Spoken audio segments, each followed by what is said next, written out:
classical books.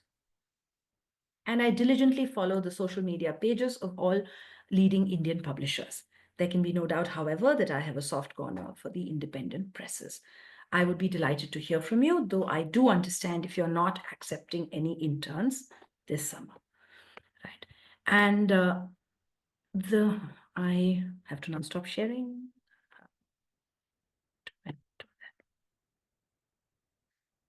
So this was an example, I thought. And of course, we had another example where we used a student sample, which was much more, I have achieved this, this, this, and I have achieved more of that, and I think I would be a great fit, and I think I would be, an asset to you, that sort of thing. And the idea was to suggest to them by demonstrating that you have to do some research. If you are keen to work with somebody, then you have to spend some time showing that you have done a bit of a deep dive, that you respect them, right? The reason you want to do this internship is because you respect their values, you respect anything about them, right? So in this email, we sort of say that, I like the fact that you're an independent press. But at the same time, it's also kind of modest. It doesn't assume that you are waiting to hand out internships, so it takes a slightly self-deprecatory position. But at the same time, it also says that I've done these copy editing workshops, so I might be useful for you. I am not entirely a greenhorn, and so on, right?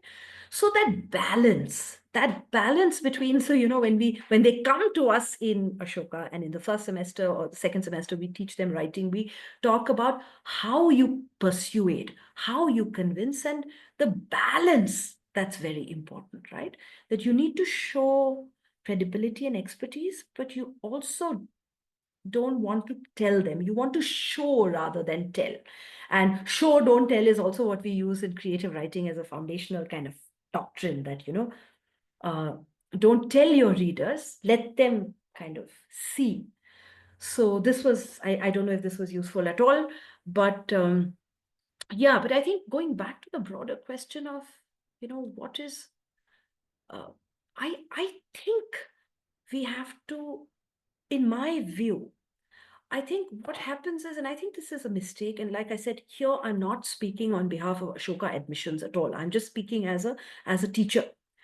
That I think instead of a 360-degree profile, which is what a lot of students think is of value, that, I've done so much in music, so much in sport, I've done MUN, and I've also, done well in academics, and that, that sort of, I've done a little bit of everything. I think what works better is if you've really been mad about one thing and pushed yourself in that regard, right? So one hobby, which is no longer a hobby, but you are an amateur or expert in, would give a student a better shot than being fairly good at many different things, right? And now that is something that cannot come only from a clever CV building approach, right? That can only come from listening to yourself, from actually following a genuine passion. And that genuine passion can be, so I'll give you an example. One of the most brilliant students I've had in my classes at Ashoka is a student who actually came, before the class, he sent me a letter from the Office of Learning Support, which talked about his neurodivergence. And here was the student who was absolutely obsessed with birds, a birder who had written a book, but it wasn't just the book that was important. It was that passion that translated into every day in class when it became about, in our class, he was our birdman and he would teach us something every day about birds, right? And I can see that this is what would have happened in the past as well, right? This is what brought him to Ashoka. Now he's gone to do a master's in conservation biology. That is what I'm talking about. That's, to be crazy about something. And that something, I'll give another example, perhaps wildlife and birds. This sounds very, it has its academic potential. I had one student who came to Ashoka whose obsession was cars. And it turned out that he had this YouTube channel where he had some hundreds of thousands of subscribers, and he was being flown in on weekends by Tata Motors and Hyundai and you name it to review cars. But this was not just hobby, right? This was a kind of expertise that was being appreciated, not because it was just a cool thing to do, but because this was passion taken to a very serious sort of level of practice. So I think this is, again, like I said, I speak as a teacher, as someone who's interacting with a lot of young people, both in and out of Ashoka. I think what is key is to identify a driving passion, something that in today's day and age, when our young people are constantly on their phones, we are constantly on our phones, we are distracted all the time. Something that requires deep work, deep dive, deep obsession. That deep word is what I keep returning to. I think that is what makes a difference, right? That's I think, okay, I'm just trying to digest everything you said, because we keep talking about demonstrated interest, and how universities value demonstrated interest over everything else. And I think truly you have articulated it really well, because you're, as someone who actually teaches students day in and day out, and that segues into the next question as well, which is, as a as someone who's not involved with the admissions process, but you are dealing then with students, or teaching students, or meeting and interacting with students who've come in through a certain Hmm, process, hmm, hmm, do you what are the kind of trends that you find? That, I mean, are there any trends that you can tell us about, or is there any hmm, science to it, where you can say that, as an academic, a student who may have an XYZ sort of a profile tends to sort of excel a little bit more in certain kind of things over hmm, others? Or what are the kind of specific skills, and what is the gap?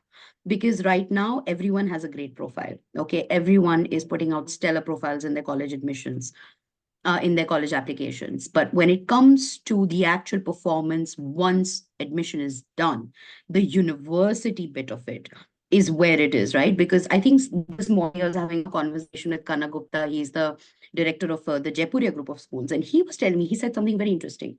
He said the directors of IIT are sick and tired of their students not performing very, very well once they get into IIT, because all their lives they've been trained to only crack the exam.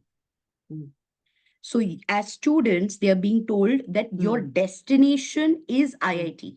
hmm, They are not being told that your hmm. destination is the world after you get out of IIT. Yeah, yeah, So they are like, okay, your last bus stop is IIT. So once they get there, they think yeah, their job is done. it's So done. do you Yeah. find that similarity in, like, what are your views on this when you Hmm, apply to liberal arts? hmm. So this is very interesting. So, of course, one of the trends that we've observed in the last few years that I've taught at Ashoka is that, of course, uh, so the whole pitch of the liberal arts education model was that, for example, when I went to college, and I've been entirely educated in India, when I went to college, I committed to a discipline, right? I did English literature. My husband, he did economics.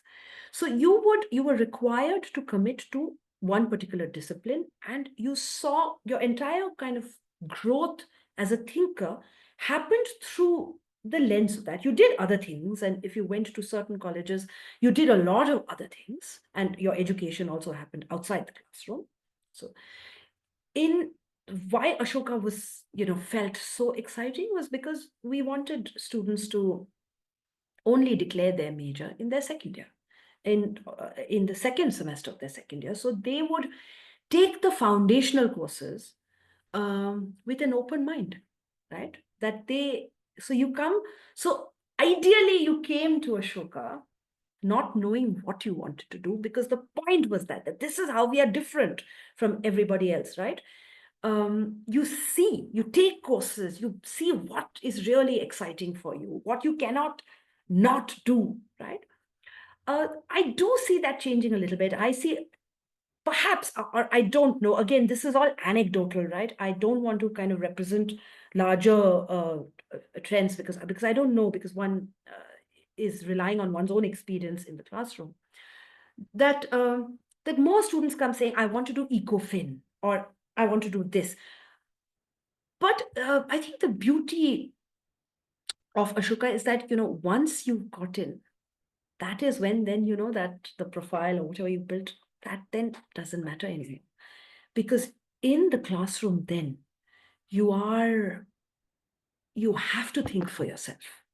You have to. So that is one thing which, in every class in the foundational course, and that is very new. So a lot of students find that the new thing, that you have to come, and then it doesn't matter what X has said or Y has said or Z has said about a particular text. Yes, we will tell you some of that, but we want to hear what you think about it.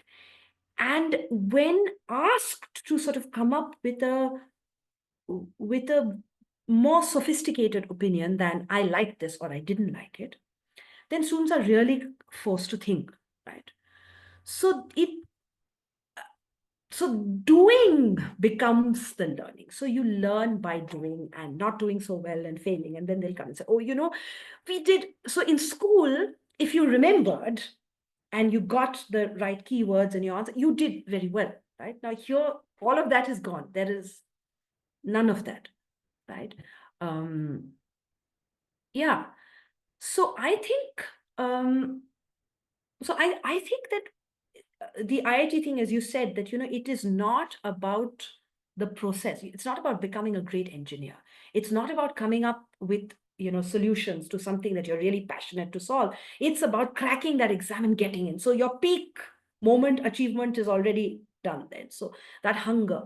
Do we see that hunger at Ashoka? Is it more? I would say that it's definitely there, because you see something else. You see students being asked to do something that they've never been asked to do, which is tell us what they think, but by connecting a larger discipline to a smaller text that they have read. And how are they in conversation with all these ideas? So I would say that perhaps we are not yet meeting jaded um, scholars. That's refreshing to know, and I hope liberal arts and sciences, if universities truly do justice to the delivery of the pedagogy as it's meant to be, it's a hard chance that students will ever be jaded. But if it's going to be mass manufactured like everything else is, if it goes down that direction, who's to say? And the number of liberal arts universities mushrooming in India, Yeah. it's almost like saying, how CBSE schools started IB and Cambridge without trained teachers. My biggest fear, and I'll say it, it's a very politically incorrect or an unpopular opinion, but it's a fact that we have so many liberal arts universities mushrooming in India now. But the question still remains, that are they truly imbibing the culture Yeah. and thought and the Yeah. DNA of what a liberal arts Yeah. university should be. Absolutely. Okay, I'm very mindful of the time, but what I do want to do is give an opportunity before we move on to the next segment of the Young Scholars Program and HAP. I want to give an opportunity to our attendees to see if they have any questions to ask you specifically, Devpriya. So anyone has any questions for her, remember, this is your golden opportunity. Faculty from Ashoka is right here. Ask your questions. We're going to take only two because we don't have too much time. So if anyone has any questions, go ahead and raise your hand and or just unmute yourself. Yeah, so I'd like to just echo what Bhakti said. These days, kids have so much of choices, and They want to even attend these summer programs by universities, unfortunately, to boost their CV. And a lot of them feel that they might score better, or they might have a better chance of entering that university because they have attended the summer program. So, how does somebody who is independent set the context right in this case? Like, any tips on this would be really handy. Right. I think Nancy runs the summer program, and I'll let her answer. But what I would say is that, this is again, like I said, not on behalf of Ashoka, just that I think there's great value in independent students who do not come with the jargon that a lot of students from, privileged schools do, right? And that refreshing quality, I think Ashoka admissions team is always looking out for. That, for example, I had a student from Jamshedpur who grew up, and I know the environment in Jamshedpur because my nephew was growing up in the same sort of in a different school at the same thing. The pressure is intense, and nobody does anything other than NEET or engineering entrance exam. The schools don't even offer humanities in many combinations, right? So he came from that world, but he applied to Ashoka. And in order to convince his parents, his story was, okay, I'll apply to Ashoka, but I'll do computer science at Ashoka. So, so he was, and he got in, right? He got in, even though he did not come with any of the CV, none of that, right? Because I think, I know that, and it's also very hard. It's very hard for these kids because they are trying to distinguish themselves from their peers by doing things which seem meaningful. But I think we will have to continue to remind them that actually focus on the meaningful thing. Do the meaningful thing. Don't worry about what you'll report about what you've done. Okay. So, yeah, but Nancy, I think you are better equipped to answer this actually. Hi, Devipriya. So good to see you.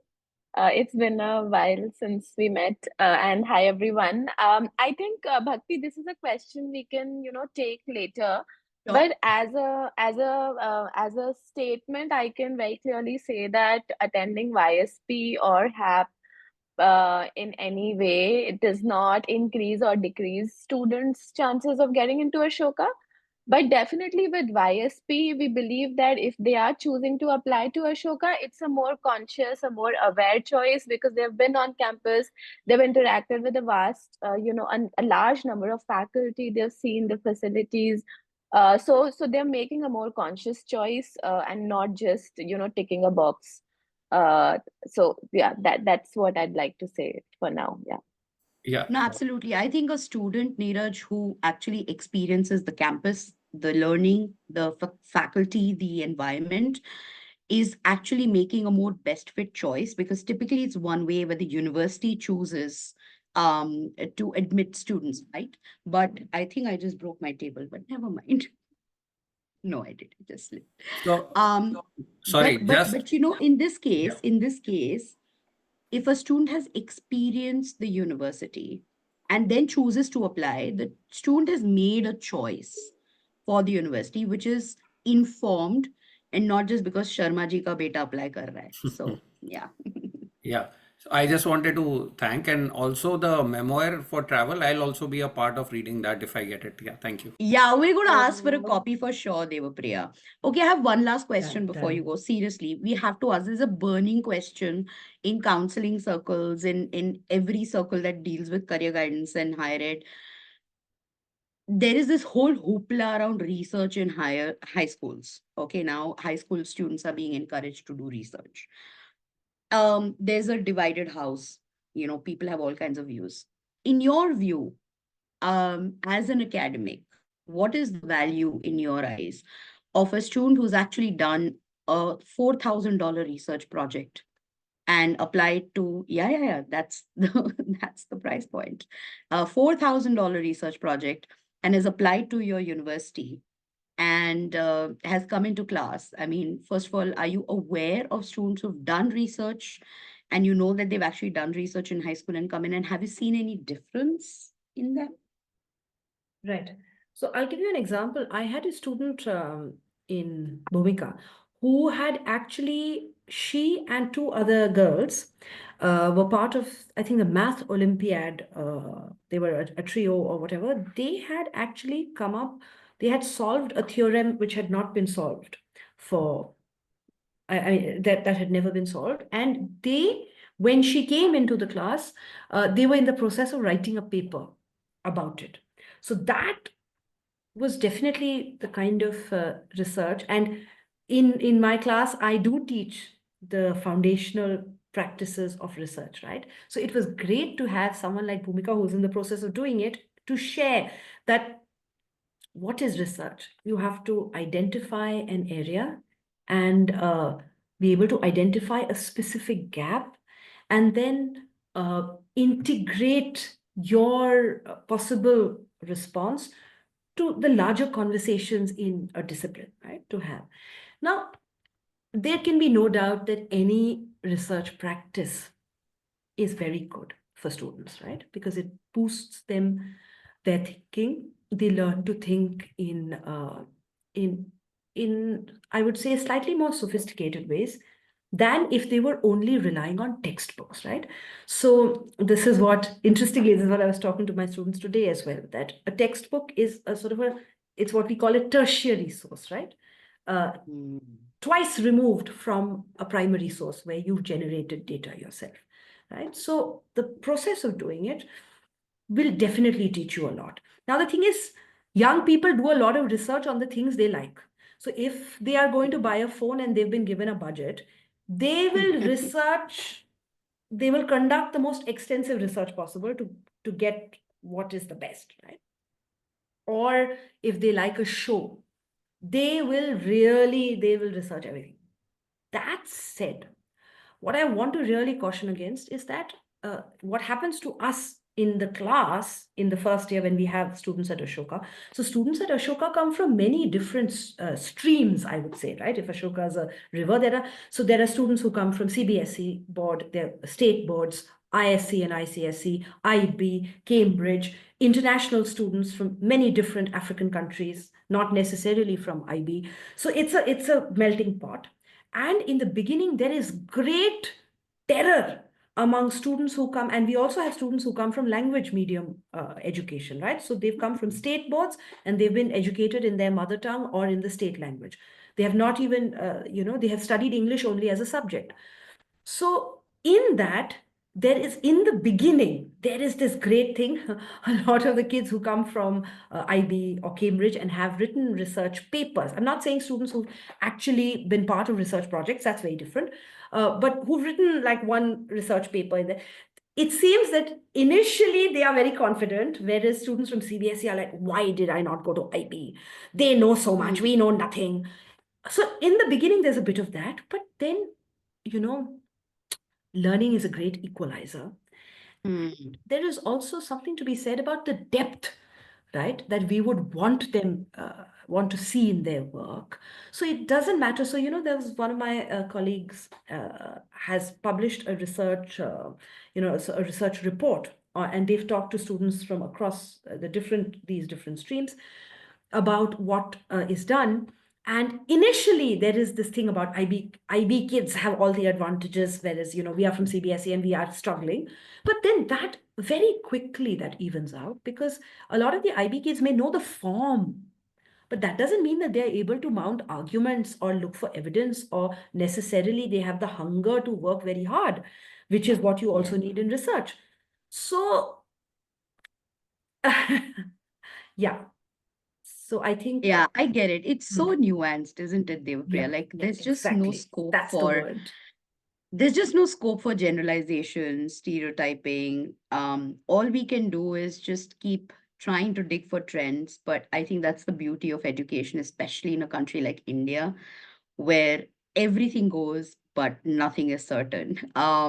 Ashima, you had something to say. Go ahead, and then we will move on to our next segment. Go ahead, Ashima. Yeah, Ashima is the counselor for Legacy School Bangalore. Go ahead, Ashima. thank you so much.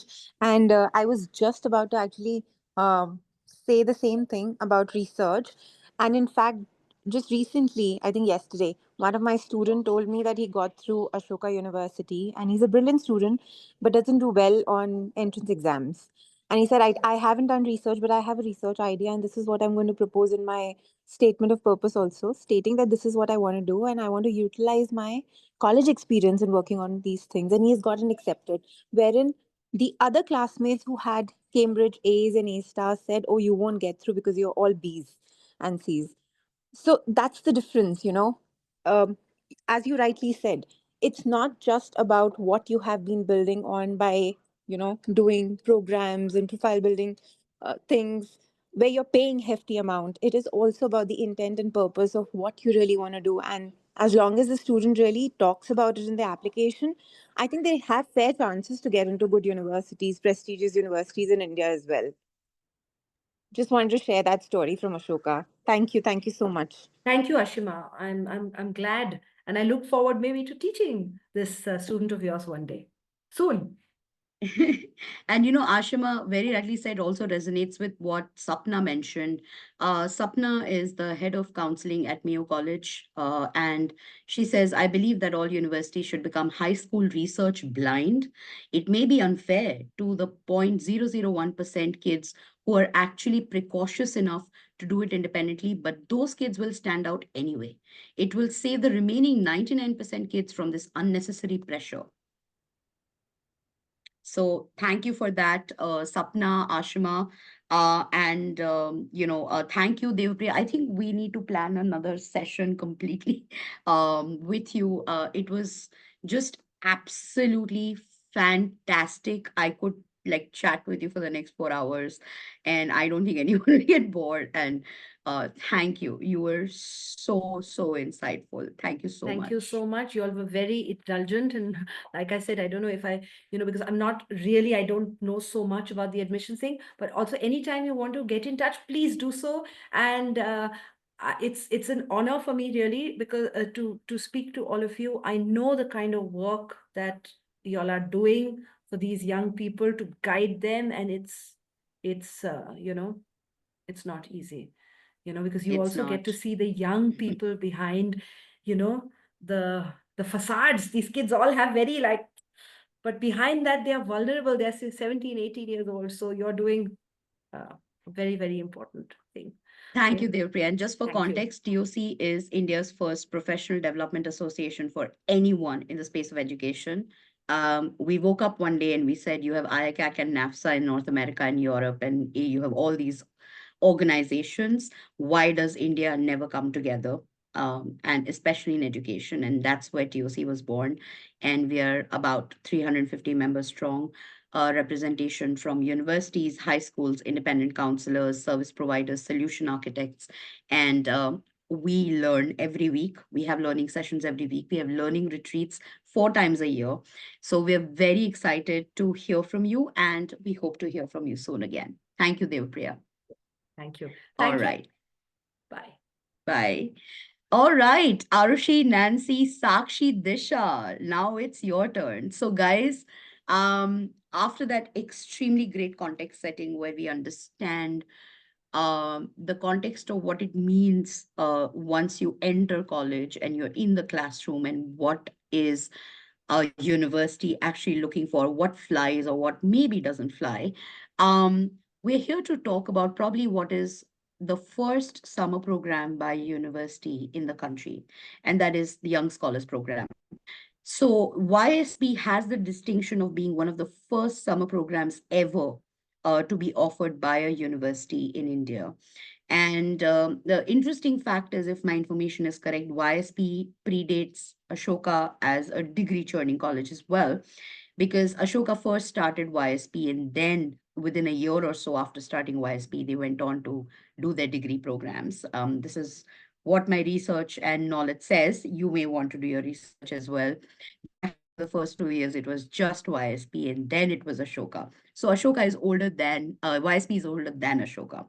YSP is also one of the most coveted summer programs in the country, which is why, as part of our profile building series, we thought it would be extremely incomplete as a conversation to not feature Ashoka in this entire spectrum. So we also have the HAP, which is the Horizons Achievers Program. The difference quickly between YSP and HAP is YSP embodies the liberal arts approach, which is the jack of all and maybe the master of one, right? But that's what liberal arts is. But when you come to HAP is focused now on skill based programs going in depth. So while YSP does breadth, HAP does depth, and it's focused on certifications and micro credentialing and a lot of other interesting things that actually help students build a college ready profile. So without further ado, Arushi, Nancy, and Disha, over to you. Thanks, Bhakti. So we are going to talk about YSP and HAP very, very quickly. I know we have very little time. So I'm going to start my timer and I'm going to try and speak only for 3 minutes so that we have time for question answers. Arushi is very happy about that. Yes. Okay. So I lead the Young Scholars program at Ashoka. Disha here leads the operation parts of the program, and we can answer all your questions about selection process, how the days are going to look like, what is a typical day in the life of a young scholar, who's the faculty, what food they will eat, is there vegan food? That's a really like frequently asked question. Are there washrooms, enough washrooms, washing machines? Will Ashoka faculty be there? Will they get to meet, people like Ashish Dhawan, Sandeep Bichchandani? So all of those questions, please ask. But very quickly, I want to focus on this sentence. There is something for everyone at YSP 2025 because this year is truly the most expansive year for YSP. The number of programs that we have, the kind of disciplines we are offering, we have really come a long way from offering 2 programs in 2022 to 7 programs in 2025. And this expansion is also truly reflective of how Ashoka is expanding. It also reflects the kind of student interests that we see. So, for example, you will see the psychology, behavior, and well-being program was not offered last year. It is the first year it's being offered, and it shows 2 things. It reflects 2 things. It reflects the ongoing interest and the growing interest of high schoolers in a discipline like psychology and their desire to have a career in this field. It also reflects, that psychology is actually a very important discipline at Ashoka and is taught in a very unique way. And if one of you or any of you is interested, I'd love to, expand on that. We also have a new program called Impact Leaders of Tomorrow, which is actually a program focused on um, what does impact mean, what does it mean to make a career in the impact sector, and what exactly is impact making about, change making about. Can an individual do it, or is it only a bottoms up approach? All of those dilemmas that young kids also have, we're going to answer in this program. So I won't go into the details of each program, but I'll tell you 2 things which sort of cover all the programs. One, that all programs have a futuristic gaze. So we are all in most of the sessions constantly talking about what is this discipline going to look like 10 years from now? How are the careers in this discipline? How's the research in this discipline, or just an application based career in this discipline going to change? Second thing that we are going to constantly talk about is the penetration of technology. So whether it be humanities, social sciences, or sciences, everything is changing because of technology, because the access of technology is being democratized. So that is also an overarching theme. So from data analysis in economics to data governance to psychological modeling, which is now really happening on softwares, all of that is going to be covered. The aim of the program truly is, and with that I'd also like to show you this word cloud that we generated from the feedback that we received from YSP students for 2024. The aim of the program is to all the programs, the overarching aim is to introduce students to a different way of thinking. So the gaze of interdisciplinarity, what it does, the idea of bringing not just two disciplines together, but also the conversation between disciplinary knowledge and real life, the real world, how things happen. I think that is something that we want to show in YSP. We want to spark, that joy of learning when they discover new things or get to know something that, was right in front of their eyes, but they never thought about it. And to really prepare them to make their own choices. So our slogan is chart your path with YSP.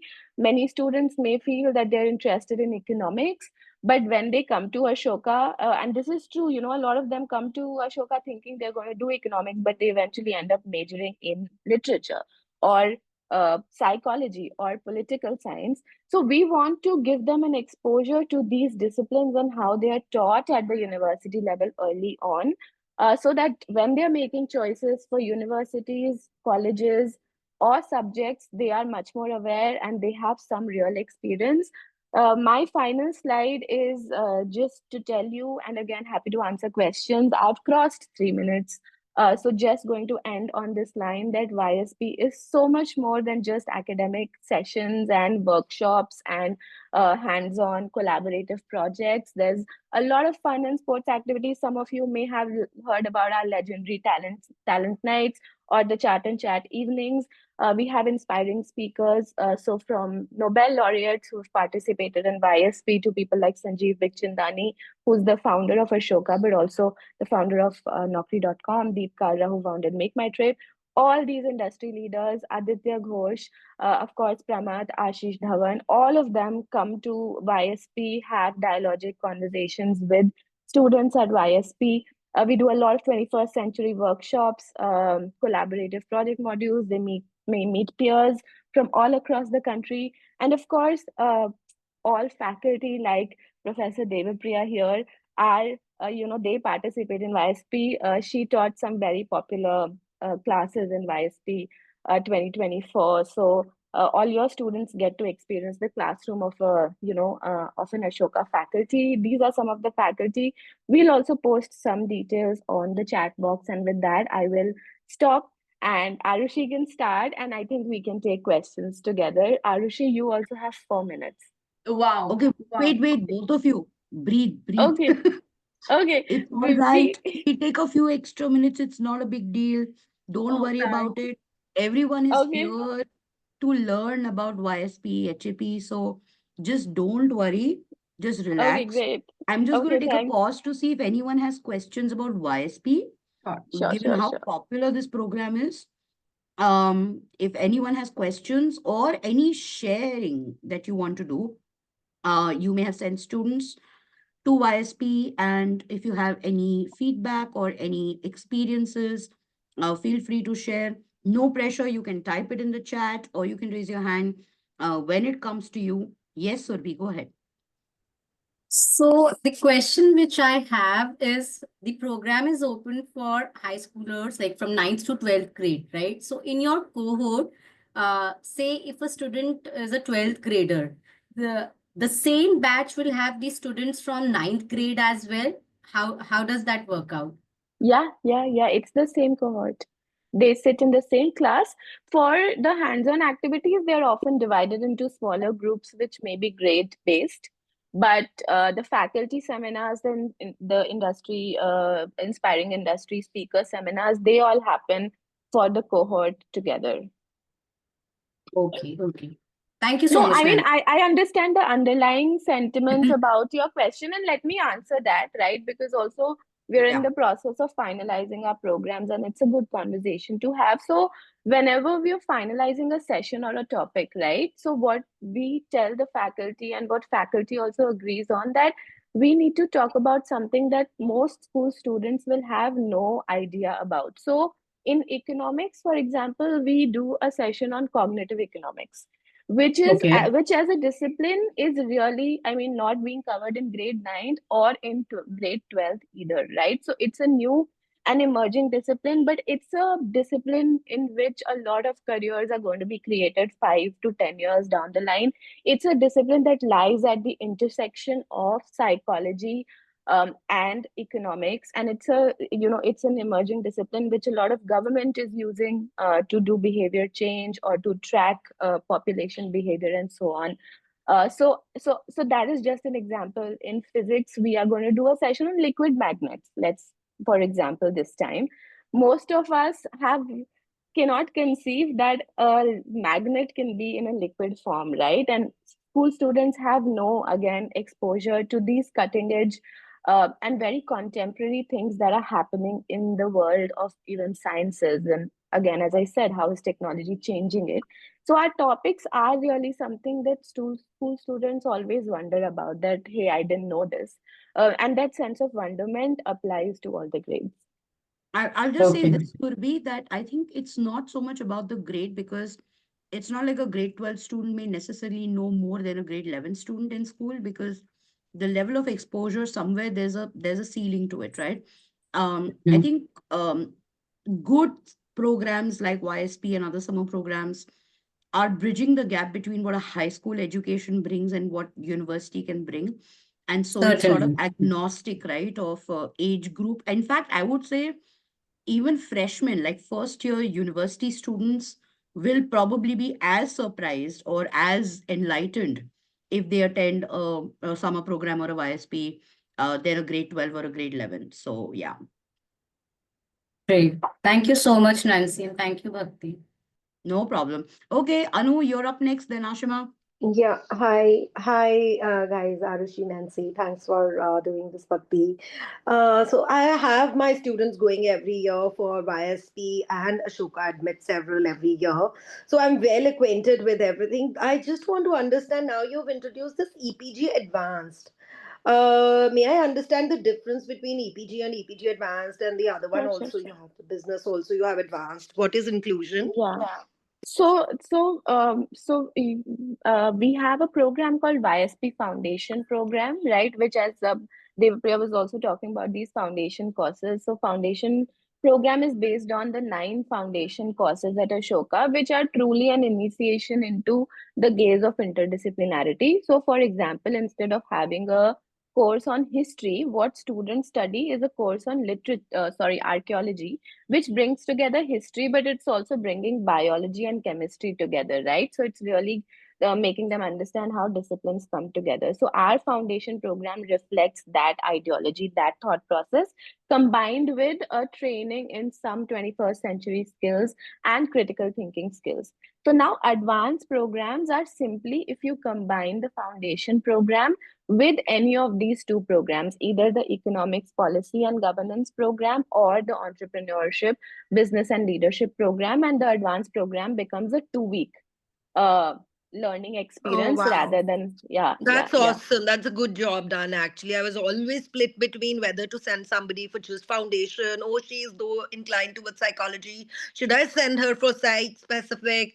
But I want them to experience the interdisciplinarity. So good, right? Great. Thanks. Yeah, Thanks, thanks, that's what thanks, I thanks, Anu. put Yeah. it on. Thanks, Anu. Okay, Ashima, over to you. Thank you, Bhakti. I just have one question. Of course, a lot of students come and participate in your programs. What are the opportunities that remain open for them to be engaged even beyond their program? So, Ashima, thanks a lot for that question. And, this is something that we've also been thinking about. And I think maybe Bhakti, in, somewhere after a month or when, all of you have time, we'd love to understand from you that what is it that students are looking for in terms of a sustained engagement, and what can we do as the YSP team and as Ashoka. But I'm also very happy to tell you that a lot of these students actually reach out to Ashoka faculty who's teaching them during YSP on their own. Some of them have gotten an internship, a research internship opportunity with them, and they have, they have worked with the faculty for 2 or 3 months on an ongoing project. And I think we would eventually like to institutionalize it. Currently, we're not able to, but we are constantly thinking about what we can do. So very happy to have that brainstorming with you. Currently, we don't have a very like institutionalized version, but students on their own accord actually do reach out to faculty and end up working with them sometimes. Right. Thank you. Thank you so much for that. And I would be more than happy to brainstorm on this particular topic because, see, there are enthusiastic kids, and then there are kids who probably just attend summer programs for the sake of attending them. They do learn quite a lot of things, but then what next? Is when they're Sure. sitting in the counseling session, it's like, I have done this program.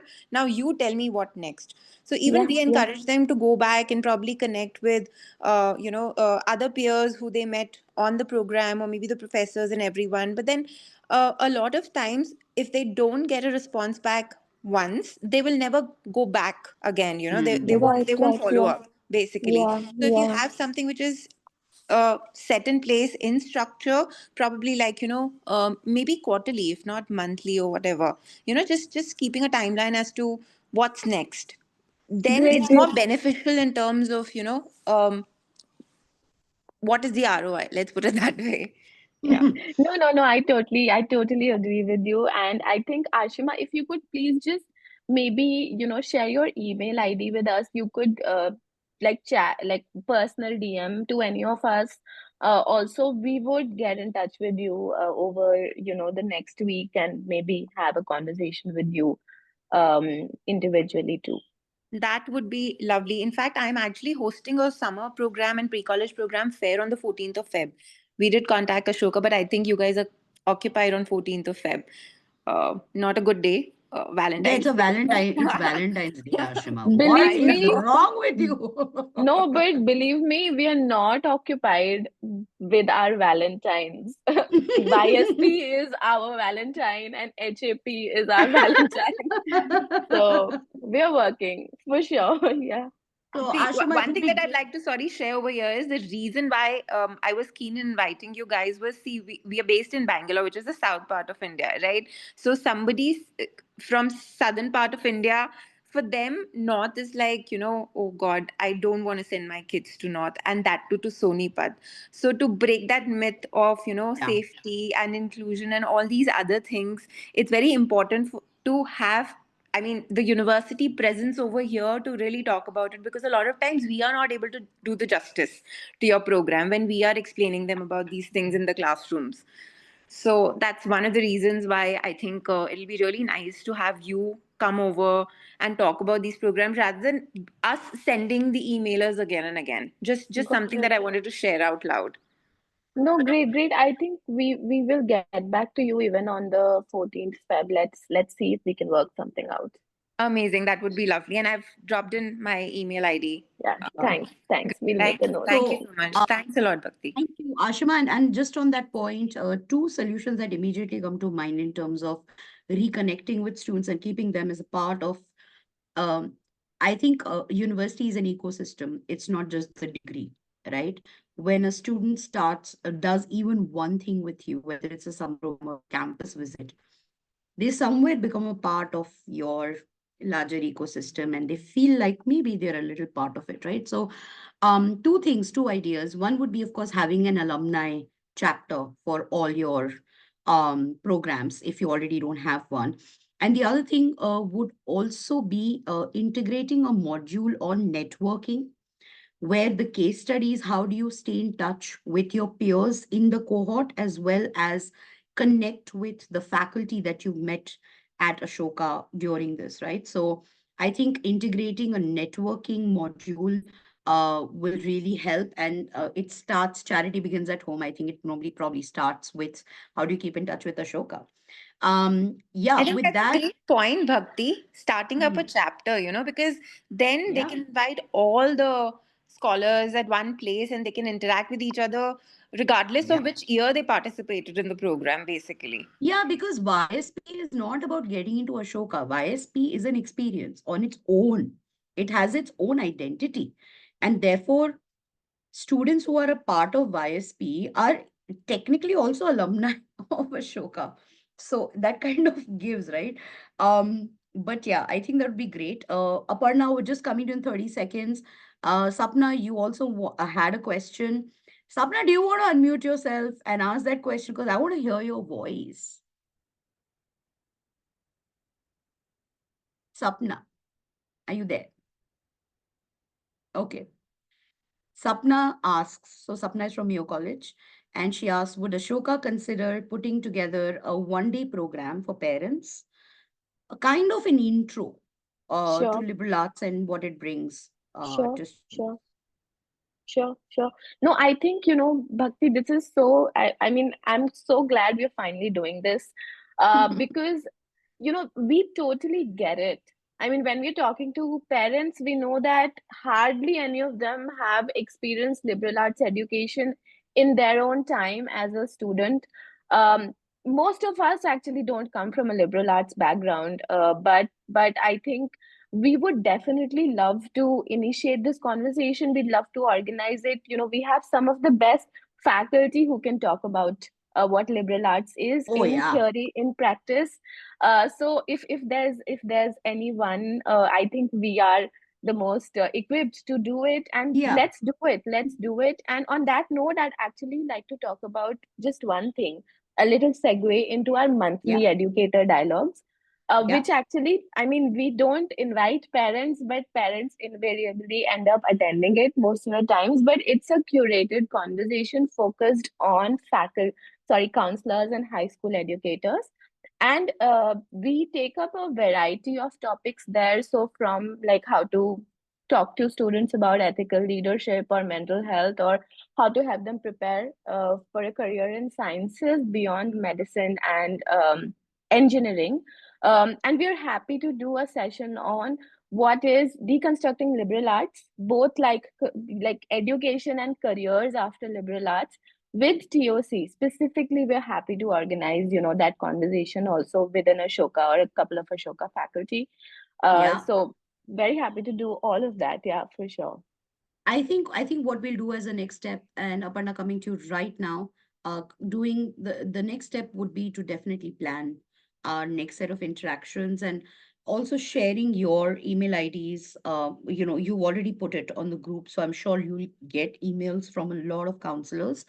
But additionally, if someone's asking specifically for Ashoka contact details, we'll pass them on to you, and we'll also share the email IDs of those who attended today, so you can keep them updated with what's going on. Okay, Aparna, you had a question, Baba. Go ahead. Please do introduce yourself.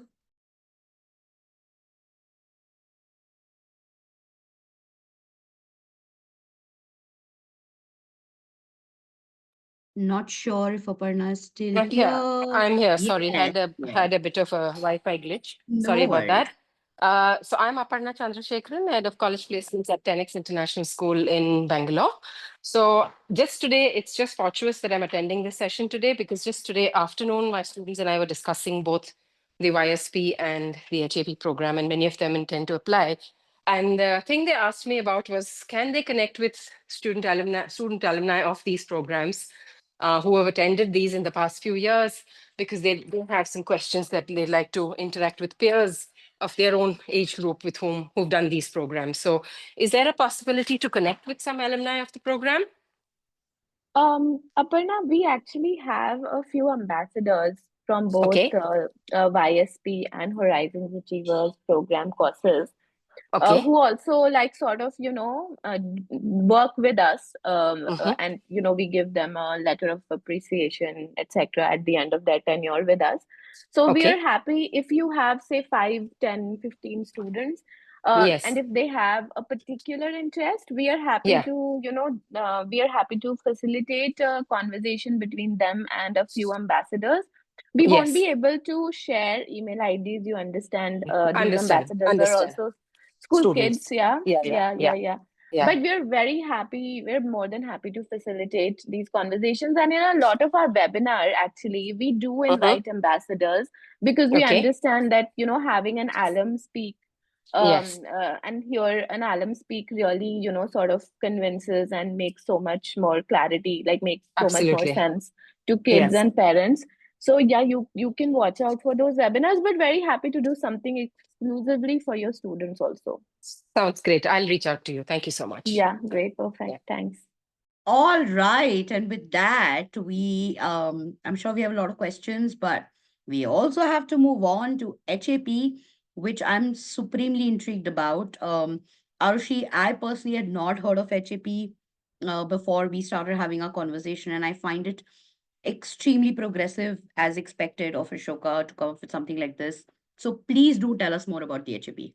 Yeah, thanks, Bhakti. I'm very excited to talk about Horizons Achievers program. I hope my slides are visible though. They are great. So, Before you I'm start, Arushi, can I just say two lines? Because I think it'll be really nice. So I think one of the counselors just really sweetly asked us what are the opportunities after YSP, right? And we kept thinking about it, and that's why Horizons program, now a new branded Horizons Achievers program, was kind of born. And Arushi will take you through all of that. But we thought about that question a lot. And while in YSP, that's still something we are thinking about, but we have another new offering altogether, which really goes into depth of each subject and thinks about what more you can do with that uh, course or certificate that you have done. Over to you, Arushi, please. Yeah, thanks, Sakshi. I think just bringing in some of the keywords that we heard during the webinar, like what next, demonstrative interest, and talking about a lot of depth. And actually students bringing in that amateur expertise. I think Devapriya used that word to describe what students can do when they're in high school space. So I'm just introducing you the all-new Ashoka Horizons Achievers program. And this is the only program of its kind which is being offered to curious and ambitious students. So say if a student has a conviction and they have this clarity that they want to pursue, say, a subject, their interest per se in psychology course, and when they go to say a university talking about that, okay, I'm interested in psychology and this is something that I want to pursue my degree in. So they can take a Horizons course and demonstrate that, okay, I did this course in my high school space and this is something that I worked on. So Ashoka Horizons is offering micro courses, certified micro courses to high school students. Again, the set is the same, entering grades 9 to 12, wherein you would be taught live by the faculty, and you would be learning live from a university faculty or an industry expert. When I say university faculty, these are the faculties who are actually doing research in that contemporary topic that they're teaching students, and industry experts who are actually practicing those concepts. And you would not only be learning live with the faculty, but you would be also doing hands-on projects. So you would be getting going into the depth of the concepts by solving for the real world challenges and working on real life case studies. So you would be working on a capstone project. So you could be solving for data sets, that is how Netflix is maybe recommending you movies, how climate is actually how AI is helping in making those climate predictions, how data is being studied by astronomical bodies. And you could also be in these capstone projects writing your research paper. You could also be writing for publications. You could be competing for publications, and some of the courses also offer you to design your own AI bot.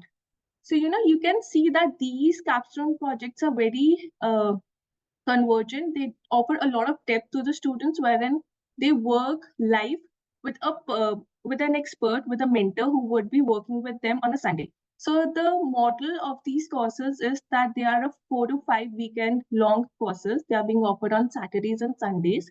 On Saturdays, you would be learning live with the faculty, and on Sunday, you would be working on a capstone project for 2 hours each. And throughout the week, you would be working in one-to-one mentorship with a person, with an expert, who are these teaching fellows who are our PhD and master's students.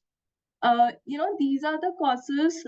So we have done 2 cycles in the past under Office of High School Programs, and the courses have been rated 4.5 out of 5, and I would like to emphasize that this is the one of the highest industry standards, and given the online space, the completion rate of the students has been 95%.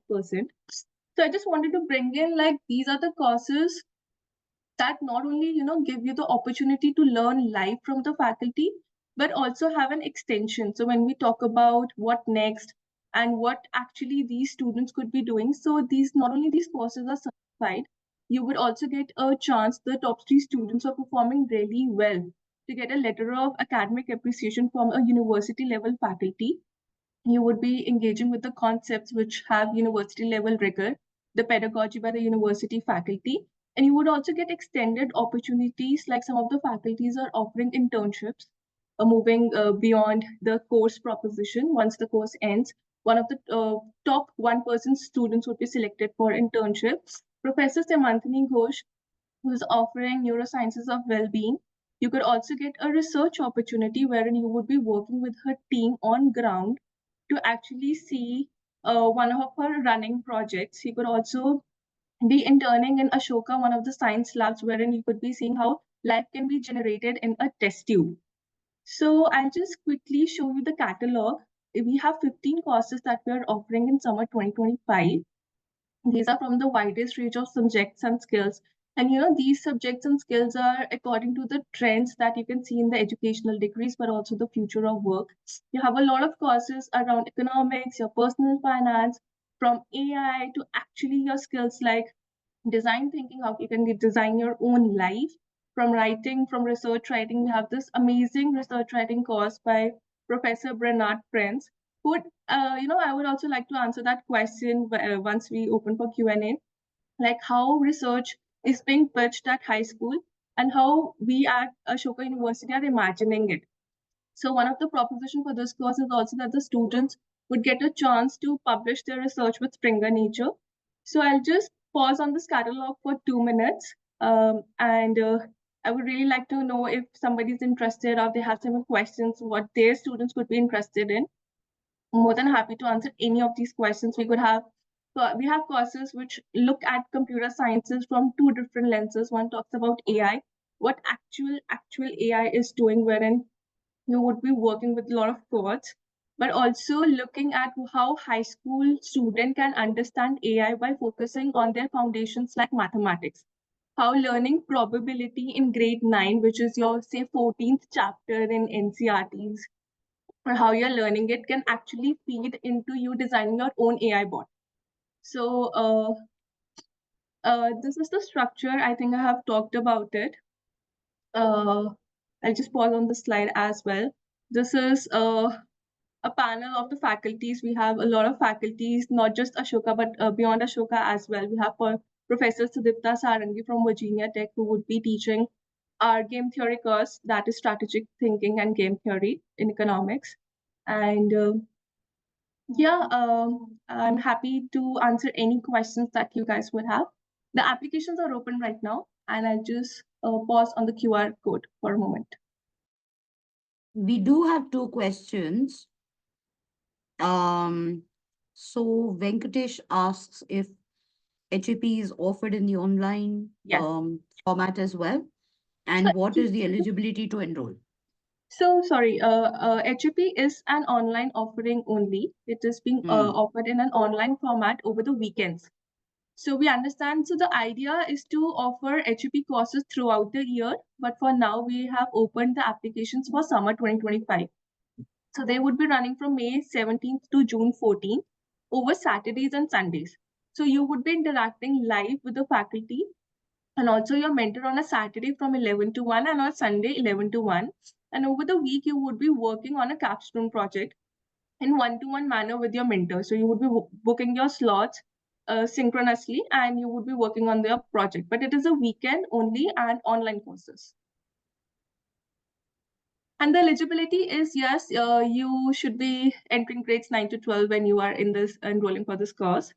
And there's no selection process though for it, but you would be you would be asked to upload your academic mark sheets for the past one cycle, and that is how students are looked at. But there's no selection process per se for these online courses. Okay, great. So Aparna, you have a question? Go ahead. Yeah, thanks, Bhakti. So my question was, you said the program is starting on the somewhere around May. Now, did I hear that correctly? What Yes, date was? May 17th. Yes. Okay, so I'm not sure about other IB schools, but ours is an IB school and we have exams till end of May. So if a student registers and they end up missing one or two sessions, would that be okay if they get accepted? If they have an exam on a Monday, they may not join for a session on that weekend. So how do you account for IB students who have exams till end of May? Aparna, it's a weekend thing that the students have to take out, say, 4 hours. But I understand if the student has an engagement. So if they're really, really interested in this course and they're enrolling themselves, maybe they can write to us wherein they are missing out on one session. So we have this policy wherein students have to complete certain hours with us so that they become eligible for the certificate. And also they have to complete certain assignments on the capstone project because the rigor is so. So if they are missing out on any sessions, so these sessions are not recorded per se because the faculty is using a lot of research that they are, which is ongoing. So we cannot record the sessions, but the mentor can actually help students to cope up if they have missed out on any session. So if the students Okay. can write to us, and I think we can make a provision of them missing a class or so. Okay. Thank you so much. You're welcome. Thanks, Any other Aparna. question? Yeah, we do have one in the chat. How can, Shruti says, how can this help for publishing? Can you share more info? Yeah, sure. So we have two courses. One is being offered by Nancy herself, which actually helps students in, writing their story. So Nancy says this very beautifully, how you summarize your story and how you actually reflect on it and how you build your story. I think that is one of the courses which is under writing and communication, which will help you to find your inner voice and it would help you to craft your story. The capstone project is such that the students would be working on an essay and they would be doing it through finding different, they would be working on case studies. And I would also ask Nancy if she can elaborate on it.